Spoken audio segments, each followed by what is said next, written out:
কিন্তু তখন সত্যেন বসু তাঁর একটি কপি আইনস্টাইনের কাছে পাঠান এবং আইনস্টাইন এর গুরুত্ব বিচার করে জার্মান ম্যাগাজিনে প্রকাশ করেন।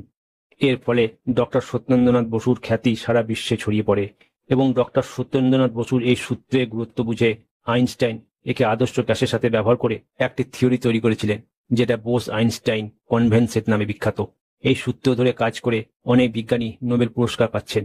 1964 সালে পিটার হিগস বোসন আবিষ্কারের জন্য নোবেল পান। 1984 সালে কার্লো গুডিয়া, 1986 সালে ডেভিড এমলি ডগলার, ডি রবার্ট সি রিচার্ডসন এরা সকলে নোবেল পুরস্কার পেয়েছেন। আমাদের দুর্ভাগ্য সত্যেন্দ্রনাথ বসু পেলেন না নোবেল পুরস্কার। এখন তো আপনার মনে প্রশ্ন আসতে পারে, কি ছিল তার আবিষ্কারের মধ্যে যার জন্য এত বিজ্ঞানী নোবেল পাচ্ছেন? সত্যেন্দ্রনাথ বসু আবিষ্কার হলো বিজ্ঞানের মূল স্তম্ভ।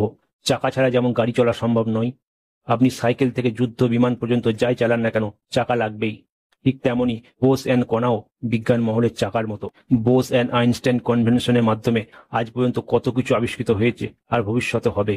কি জানেন, সত্যেন্দ্রনাথ বসুর আবিষ্কার সত্ত্বেও আইনস্টাইনের মতো নামী বিজ্ঞানী এক্ষেত্রে এত বেশি প্রচার হয়েছে, যার জন্য এই নবীন বিজ্ঞানী আবিষ্কার যেন অন্তরালে চলে গেছে। আর ডক্টর সত্যেন্দ্রনাথ বসুর ছাত্র ছিলেন অভিনেতা ভানু বন্দ্যোপাধ্যায়, প্রমথোষ বড়ুয়া। তাদের কাছে জানা যায় ডক্টর সত্যেন্দ্রনাথ বসু বলতেন, যারা বলেন বাংলা ভাষায় বিজ্ঞান চর্চা সম্ভব নয়, হয় তারা বিজ্ঞান বোঝে না অথবা বাংলা জানে না।